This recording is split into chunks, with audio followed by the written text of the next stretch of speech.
ராமாயணம். ராமர் சீதாவை மறக்க முடியுமா யாராலையாவது?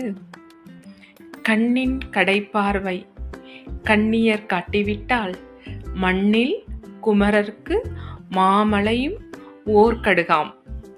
அந்த ரிஷி ராமரையும் லக்ஷ்மரையும் கூட்டிட்டு வராரு.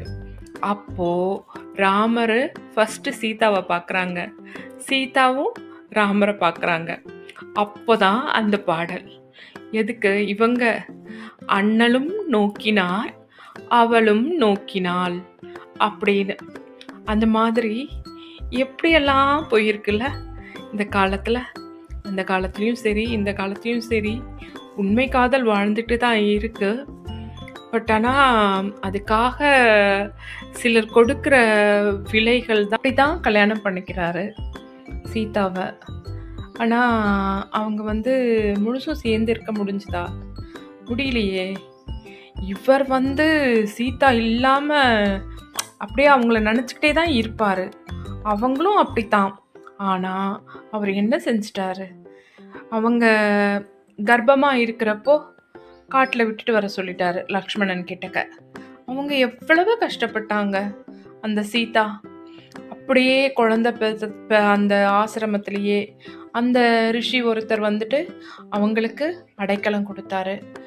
அதனால அவங்க அங்கேயே இருந்து அப்படியே அவங்க காலம் போயிடுச்சு. கடைசியில் அந்த லவன் குசா அவரோடைய அப்பாவோடைய போர் புரியறத பார்க்குறாங்க.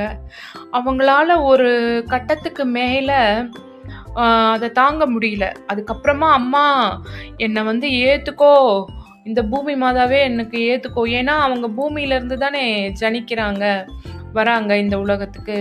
அவங்க அம்மாவையே கூப்பிடுறாங்க. கடைசியாக அவங்களால அவங்க ரொம்ப பொறுமைசாலி. பொறுமைக்கு யார் நிகர்னு காமிச்சா சீதாவை தான் சொல்லுவாங்க. அவங்க பொறுமையின் அப்படியே இலக்கணம்.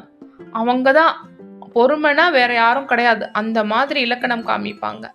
ஆனால் அவங்களே கடைசியில் முடியலை, என்னால் அம்மா என்னை கூட்டிகிட்டு போயிடு அப்படின்ற மாதிரி பூமி பிளந்து அவங்க உள்ளே போயிடுறாங்க.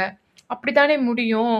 அப்புறம் ராமர் ஒரு கோபம் இது பண்ணுறப்போ திருப்பி தேவர்கள்லாம் இவரை சமாதானப்படுத்துகிற மாதிரி அது இதுவாகும் ராமாயணம்.